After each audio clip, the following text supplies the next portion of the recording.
ஒரு சமயம் ஹிரோஷி என்ற ஒரு தாழ்மையானவர் ஒரு மடாலயத்தில் வாழ்ந்து வந்தார்.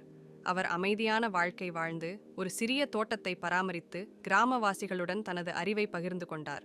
ஒரு நாள் அவர் ஒரு பழைய நகைமணியை ஒரு குகையின் ஆழத்தில் கண்டுபிடித்தார். அந்த இரவே ஹிரோஷி கிராமத்தின் மிகவும் பணக்கார மனிதராக ஆனார். அவரது இந்த செல்வச் செய்தியை கேட்ட கிராமவாசிகள் அவரை சுற்றி கூடியனர். அவர் அந்த பணத்தை கொண்டு என்ன செய்வார் என்று ஆர்வமாக காத்திருந்தனர். ஹிரோஷி அவர்கள் புன்னகையுடன், செல்வத்தை குறித்து நான் கற்ற 15 விஷயங்களை உங்களுடன் பகிர விரும்புகிறேன் என்று கூறினார். அமைதியாக இரு, முதலில் யாருக்கும் சொல்ல வேண்டாம். செல்வம் தீபமாக இருக்கிறது. அது உங்களை சூடுபடுத்தவும் செய்யும் அல்லது எரிக்கவும் செய்யும். அதை உலகிற்கு பகிர்வதற்கு முன் இதயத்தில் வைத்திருங்கள். கடன்களை செலுத்து, எல்லா கடன்களையும் கொடு. சுமையில்லாத மனம் பணத்தை விட மிக இலகுவாக இருக்கும். உங்கள் கடமைகளை கைவிட வேண்டாம். பணம் மறைந்து விடலாம், ஆனால் உங்களுக்கு அர்த்தம் தரும் வேலை வாழ்க்கை முழுவதும் நீடிக்கும். பணத்தை சும்மா விடுங்கள், விரைவில் செலவழிக்க முயற்சிக்காதீர்கள்.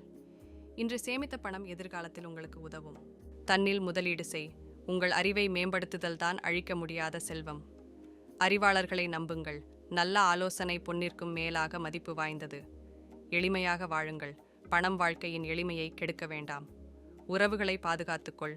எல்லோருக்கும் பணம் கொடுப்பதில் கவனமாக இருங்கள். விரைவான முயற்சிகளை தவிர்க்கவும். புத்திசாலித்தனமாக சிந்தித்து புதிய முயற்சிகளை மேற்கொள்ளுங்கள்.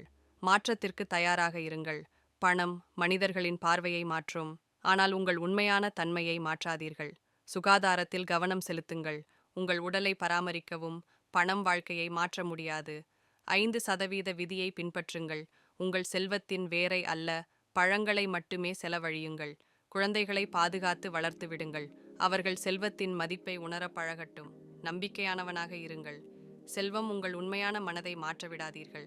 பாதுகாப்பாக விளையாடுங்கள். பணம் உங்களுக்கு அமைதியை கொடுக்க வேண்டும், உங்களை கட்டுப்படுத்தாது. இவ்வாறு கூறி ஹிரோஷி தனது எளிய வாழ்க்கைக்கு திரும்பினார். தங்கத்திலிருந்து அதிகமாக அறிவில் செல்வமடைந்த உணர்வுடன்.